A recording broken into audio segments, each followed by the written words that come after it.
ഈ പാനൂരെ ബോംബ് സ്ഫോടനം sir ശ്രദ്ധിച്ചില്ലേ?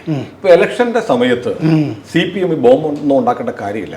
CPM ആദ്യം നിഷേധിച്ചു, പക്ഷെ പിടികൂടിയത് പാർട്ടിക്കാരെയാണ്. പാർട്ടിക്കാർ ഇപ്പോൾ വീട്ടിൽ പോകുന്നു. അതുകൂടാതെ പാനൂരിൽ ഈ കൊല്ലപ്പെട്ട ആളുടെ കുടുംബത്തെ സഹായിക്കാനുള്ള രക്തസാക്ഷി ഫണ്ട് ശേഖരണം തുടങ്ങിക്കഴിഞ്ഞു. അതും തുടങ്ങിയല്ലേ? ഇത് ഈ തെരഞ്ഞെടുപ്പിന് മുമ്പ് ഈ ബോംബ് നിർമ്മാണം ആദ്യമൊന്നുമല്ല, ഇത് മുമ്പും അവർ ചെയ്തിട്ടുണ്ട്. ഇപ്പോൾ അല്ല സാർ, എൻ്റെ സംശയം CPM ഭരണത്തിലാണ്.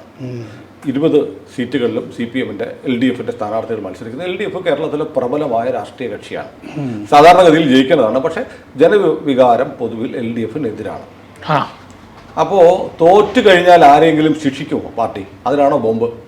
അത് ചിലപ്പോൾ മറ്റേ തെരഞ്ഞെടുപ്പ് പോളിംഗ് ദിവസമോ അതിന് മുമ്പോ ഒക്കെ ഒരു ഭയപ്പാടുണ്ടാക്കുക.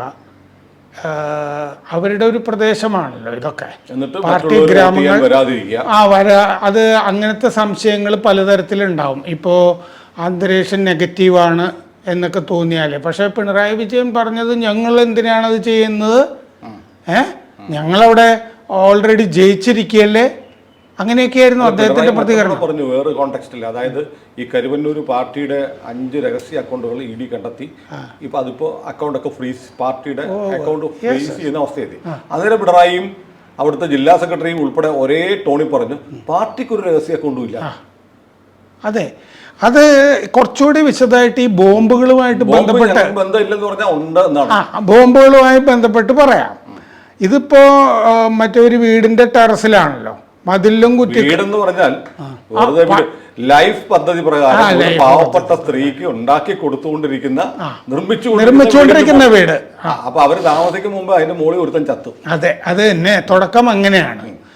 അവിടെ വേറെയും 7 സ്റ്റീൽ ബോംബുകൾ കണ്ടുപിടിച്ചിട്ടൊക്കെ ഉണ്ട്.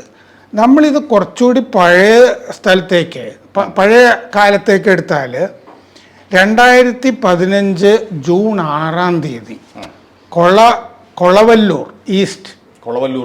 കൊളവല്ലൂർ ഈസ്റ്റ് ചെക്കണ്ടി കുന്നിൻ മുകളിൽ ഒരു സ്ഫോടനം ഉണ്ടായി. 2 പേര് കൊല്ലപ്പെട്ടു. അതിൽ കൊല്ലപ്പെട്ട ആളുകൾ ഷൈജുവും സുബീഷും. ആ ഷൈജുവും സുബീഷും കൊല്ലപ്പെട്ടതിന് പുറമെ 4 പേർക്ക് പരിക്കും പറ്റി. അന്ന് ഇതുപോലെ തന്നെ പറഞ്ഞു പാർട്ടി സെക്രട്ടറി ആയിരുന്ന കോടിയേരി ബാലകൃഷ്ണൻ, ഇത് പാർട്ടിയായിട്ട് ബന്ധപ്പെട്ടതല്ല, പാർട്ടിക്ക് ഇതിലൊരു പങ്കുമില്ല. ഇന്ന് MV ഗോവിന്ദൻ പറയുന്ന അതേ വാചകം, ഇത് പാർട്ടിയായി ബന്ധപ്പെട്ടതല്ല എന്ന് കോടിയേരി പറഞ്ഞിട്ട് എന്ത് ചെയ്തു എന്നറിയോ? ഈ സുബീഷിൻ്റെയും ഷൈജുവിൻ്റെയും ജഡങ്ങൾ P ജയരാജൻ ജില്ലാ സെക്രട്ടറി ഏറ്റുവാങ്ങി. അത് കഴിഞ്ഞിട്ട് പാർട്ടിയുടെ ഭൂമിയിൽ, പാർട്ടി വാങ്ങിച്ചു വെച്ചിരുന്ന ഭൂമിയിൽ AKG എന്നൊക്കെ പറഞ്ഞിട്ട് ആ ഭൂമിയിലായിരുന്നു സംസ്കാരം ഈ ജഡങ്ങൾ. പാർട്ടിക്ക് എത്ര വേണ്ടപ്പെട്ടവരായിരുന്നു നോക്കൂ. അതെ, നോക്കൂ. എന്നിട്ട് 2016 ഫെബ്രുവരി, ഒരു കൊല്ലമൊക്കെ തികയുന്നതിന് മുമ്പേ ഇവർക്ക് സ്മാരകം പണിയാനായിട്ട് ധനസമാഹരണം നടത്തി. ഈ ബോംബുണ്ടാക്കി മറ്റുള്ളവരെ കൊല്ലാൻ വേണ്ടി ബോംബുണ്ടാക്കി അത് പൊട്ടിത്തെറിച്ച് ചത്തവന് സ്മാരകം അതിന് ഉണ്ടാക്കി. അപ്പോൾ എന്നിട്ട് രക്തസാക്ഷിത്വ ദിനാചരണം ഉണ്ടായി. ഇത് രക്തസാക്ഷിത്വ ദിന. അപ്പോൾ ആളുകൾ ചോദിച്ചു ഇതെന്താണ് അങ്ങനെ എന്ന്. അപ്പോൾ RSSന്റെ അക്രമത്തെ പ്രതിരോധിക്കാനുള്ള ശ്രമത്തിലാണ് അവർ രക്തസാക്ഷികളായതെന്ന് പാർട്ടി പറഞ്ഞു. അതാണ് അന്നത്തെ ചരിത്രം. അന്ന് ഇതുപോലൊരു പശ്ചാത്തലമുണ്ട്. തെരഞ്ഞെടുപ്പിൻ്റെ ഒക്ടോബറിൽ പഞ്ചായത്ത് തദ്ദേശ സ്വയംഭരണ സ്ഥാപനങ്ങളിലേക്കുള്ള തിരഞ്ഞെടുപ്പ് നടക്കാനുണ്ടായിരുന്നു. അതിന് മുമ്പത്തെ കുടിൽ വ്യവസായമായിട്ടാണ് ഈ ബോംബ് നിർമ്മാണം നടന്നത്. ഇന്നത്തെ പോലെ തന്നെ ഒരു തെരഞ്ഞെടുപ്പ് ആ പശ്ചാത്തലത്തിൽ കിടക്കും. വലിയ സംസ്ഥാന നേതാവിന്റെ, കണ്ണൂരിൽ നിന്നുള്ള നേതാവിന്റെ മകന്റെ കൈപ്പത്തി ബോംബ് സ്ഫോടനം. അതാണ് ഞാൻ ഇനി പറയാൻ പോകുന്നത്. അത് 2009 ഏപ്രിൽ 16-നായിരുന്നു. P ജയരാജന്റെ മകൻ ആശിഷ് P രാജ് പാട്യത്ത് ഒറ്റച്ചി മാക്കൂൽ എന്ന് പറഞ്ഞ സ്ഥലത്തൊരു പാലത്തിൻ്റെ അടിയിൽ ആയിരുന്നു ആ സ്ഫോടനം. എന്നിട്ട് 2 കൈപ്പത്തിയും കുഴപ്പത്തിലായി.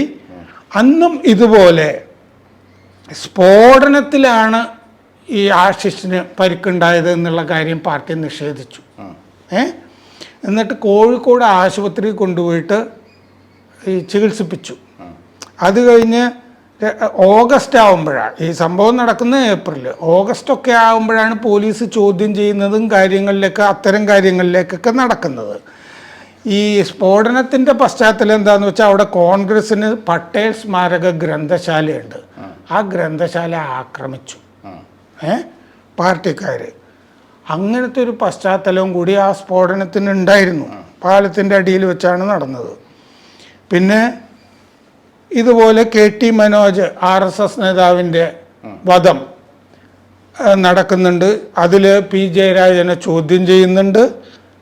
RSSൻ്റെ ശാരീരിക ശിക്ഷ പ്രമുഖമായിരുന്നു ഈ KT മനോജ്. തിരുവനന്തപുരത്ത് വെച്ച് ജയരാജനെ ചോദ്യം ചെയ്യുന്നു. ഇങ്ങനെ ഈ കണ്ണൂരെ പാർട്ടി നേതാക്കൾ, നമ്മൾ കോടിയേരിയുടെ പേര് പറഞ്ഞു, P ജയരാജൻ്റെ പേര് പറഞ്ഞു, ഇപ്പോൾ MP ഗോവിന്ദൻ, പിണറായി, ഇവരെല്ലാവരും ഒരു ബോംബ് സ്ഫോടനം നടന്നു കഴിഞ്ഞാൽ ഇപ്പോൾ പിടിച്ചിരിക്കുന്ന 10 പേര് ഇതിൽ ഇൻവോൾവ് ആണെന്ന് പോലീസ് പറഞ്ഞിട്ടുണ്ട്. 4 പേരെ പിടിച്ചിരിക്കുന്നവരൊക്കെ CPM പ്രവർത്തകരാണ്.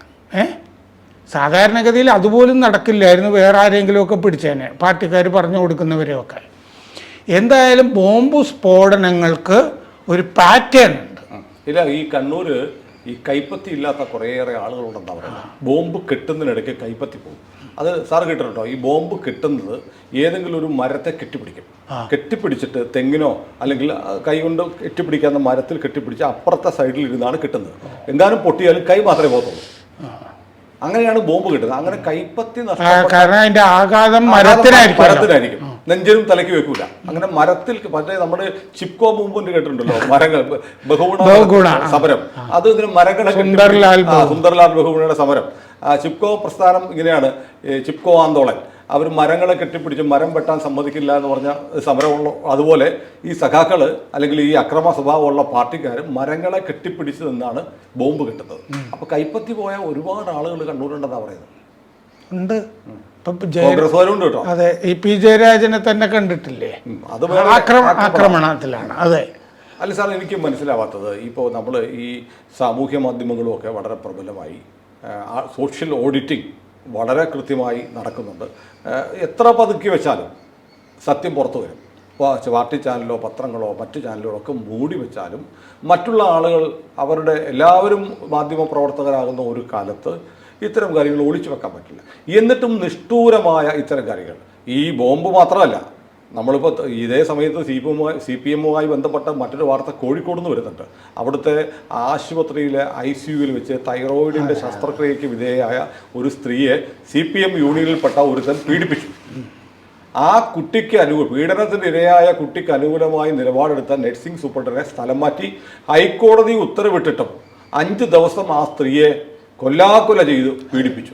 കേരളത്തിലെ മാധ്യമങ്ങൾ മുഴുവൻ അത് ഏറ്റെടുത്തിട്ടും പാർട്ടിയും യൂണിയനും സർക്കാരും കുലുകിയില്ല. പാർട്ടി പറഞ്ഞതുപോലെ തന്നെ ആരോഗ്യമന്ത്രി അനിതയ്ക്കെതിരായി സ്റ്റേറ്റ്മെന്റ്. അപ്പൊ ഈ ബോംബ് പൊട്ടിക്കുന്ന ക്രൂരത പോലെയുള്ള ഇത്തരം ക്രൂരതകളും CPM ചെയ്യുന്നുണ്ട്. പക്ഷെ ഇതൊക്കെ മാധ്യമങ്ങൾ പുറത്തു കൊണ്ടുവന്നാൽ പോലും കൂസലില്ലാത്ത അവസ്ഥയിലേക്ക്.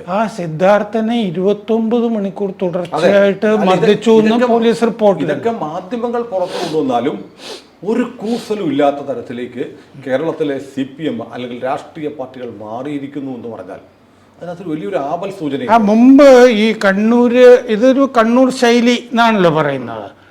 അത് തെക്കോട്ടൊക്കെ വരുമ്പോഴേക്കും അതിന് പ്രതിരോധിച്ചൊക്കെ നിൽക്കുന്ന ചില സഖാക്കളൊക്കെ VS-നെ പോലെയൊക്കെ ഉണ്ടായിരുന്നില്ലേ. ഇതിപ്പോൾ ഈ കണ്ണൂരിൻ്റെ നേർപതിപ്പാണ് അവരെല്ലായിടത്തും നടപ്പാക്കിക്കൊണ്ടിരിക്കുന്നത് കേരളത്തിൽ. അതുമല്ല, എത്ര പ്രാചീനമാണിത്. എന്ത് പ്രാചീനം സാർ, ചുമ്മാ പറയല്ലേ. പഴയ കത്തിയും പടിവാളിനൊക്കെ നല്ലതല്ലേ, മോഡേണൈസ് ചെയ്തോണ്ടിരിക്കുക പാർട്ടി.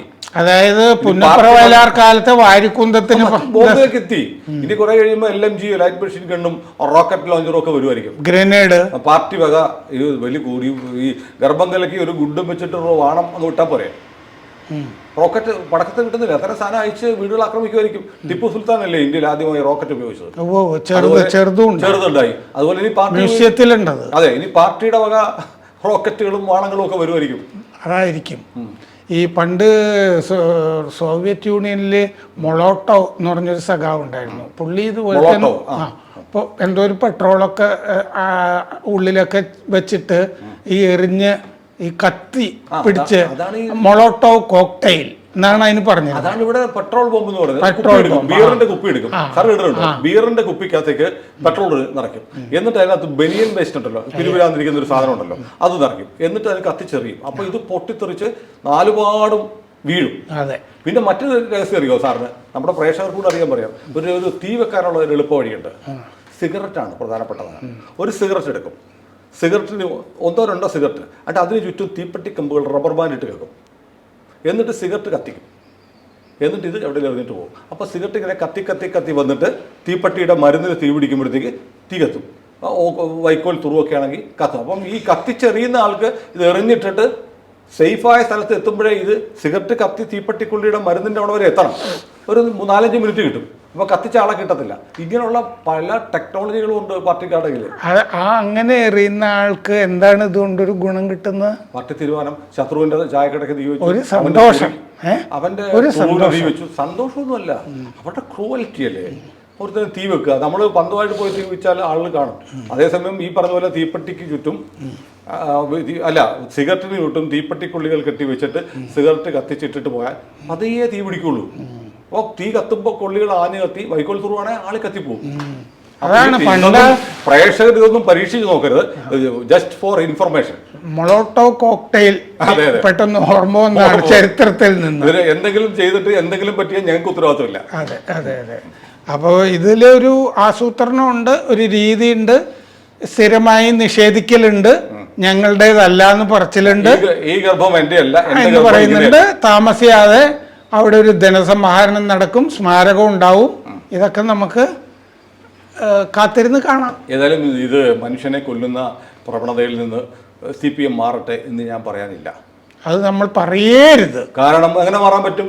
ഇത് ഡിസ്ട്രക്ഷന്റെ പാർട്ടിയാണ്. കമ്മ്യൂണിസം എന്ന് പറഞ്ഞാൽ കൊലപാതകത്തിന്റെ ഇല്ലായ്മ ചെയ്യലിന്റെ പ്രത്യയശാസ്ത്രമാണ്. അതുകൊണ്ട് CPM ബോംബുണ്ടാക്കും, ഹിംസയുടെ പ്രത്യയശാസ്ത്രം. ഇനിയും ഇത് ആവർത്തിച്ചുകൊണ്ടേയിരിക്കും. മലയാളി അരിയും കിറ്റും വാങ്ങി വീണ്ടും വീണ്ടും വോട്ട് ചെയ്തുകൊണ്ടിരിക്കും. അതെ.